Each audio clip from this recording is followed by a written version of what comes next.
കഴിഞ്ഞ ദിവസം തുർക്കി പാർലമെന്റിൽ അടി നടന്നു. അടി എന്ന് പറഞ്ഞാൽ പൊരിഞ്ഞ അടി. പാർലമെന്റിലെ എംപിമാർ അങ്ങോട്ടും ഇങ്ങോട്ടും തലങ്ങും വിലങ്ങും അടിക്കുകയും ഇടിക്കുകയും ചെയ്യുന്ന കാഴ്ചയാണ് തുർക്കി പാർലമെന്റിൽ നിന്ന് നമുക്ക് കാണാനായി സാധിച്ചത്. യഥാർത്ഥത്തിൽ പാശ്ചാത്യ മാധ്യമങ്ങളെല്ലാം എഴുതി പിടിപ്പിച്ചിരിക്കുന്നത് തുർക്കി പാർലമെന്റ് അക്ഷരാർത്ഥത്തിൽ ഒരു കൊലക്കളമായി, നമ്മുടെ ഇന്ത്യൻ ഭാഷയിൽ പറഞ്ഞാൽ കുരുക്ഷേത്ര ഭൂമിയായി മാറി എന്ന് വേണമെങ്കിൽ നമുക്കതിനെ വ്യാഖ്യാനിക്കാം. എന്തായാലും എംപിമാർ തമ്മിലുള്ള തുറന്ന പോരാട്ടം വലിയ രീതിയിൽ ചർച്ചയായി മാറിയിരിക്കുകയാണ്. ഫെബ്രുവരി 11 ബുധനാഴ്ച തുർക്കി പാർലമെന്റിൽ വലിയ കോലാഹലമാണ് ഉണ്ടായത്. മന്ത്രിസഭ പുനഃസംഘടനയ്ക്കിടെ നീതിന്യായ മന്ത്രാലയത്തിൽ വിവാദപരമായിട്ടുള്ള ഒരു മുഖത്തെ നിയമിച്ചതിനെ ചൊല്ലിയാണ് ഭരണപക്ഷ പ്രതിപക്ഷ എംപിമാർ മുഖാമുഖം വന്നത്. ബഹുമാനപ്പെട്ട എംപിമാർ അവരുടെ അന്തസ്സിനെ അപമാനിക്കുന്ന ഒരു പ്രവൃത്തിയാണ് ചെയ്തത്.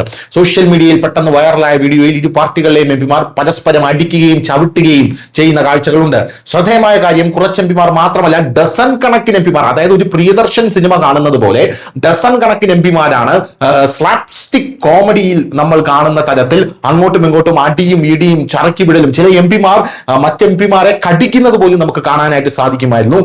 ഒരു വലിയ ജനക്കൂട്ടം, ഒരു സ്റ്റാമ്പീഡ് പോലെയാണ് ഈ ആക്രമണം എല്ലാവർക്കും അനുഭവവേദ്യമായത്.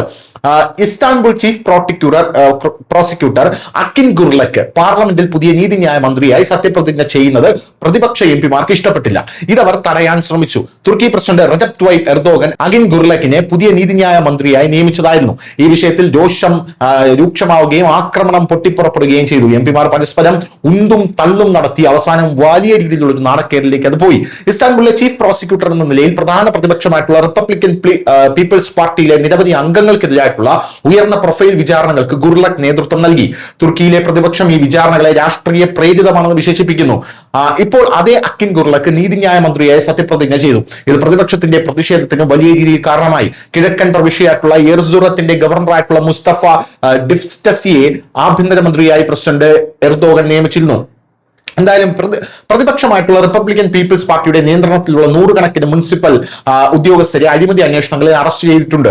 എർദോഗന്റെ പ്രധാന എതിരാളിയായി കണക്കാക്കപ്പെടുന്ന ഇസ്താൻബുൾ മേയർ എക്രം ഇമാമോഗ്ലു ഉൾപ്പെടെ കഴിഞ്ഞ വർഷം അറസ്റ്റിലായി. എന്നിരുന്നാലും ജുഡീഷ്യറി സ്വതന്ത്രമായി പ്രവർത്തിക്കുന്നുവെന്നാണ് സർക്കാർ പറയുന്നത്. നിലവിലെ മന്ത്രിസഭാ പുനഃസംഘടനയ്ക്ക് ഔദ്യോഗിക കാരണങ്ങൾ ഒന്നും തന്നെ വ്യക്തമായിട്ടില്ല. എന്നിരുന്നാലും നിലവിലെ മന്ത്രിമാർ അവരുടെ ചുമതലകളിൽ നിന്ന് ഒഴിവാകാൻ അഭ്യർത്ഥിച്ചതായി സർക്കാർ പുറത്തിറക്കിയ ഔദ്യോഗിക ഗസറ്റിൽ പറയുന്നു.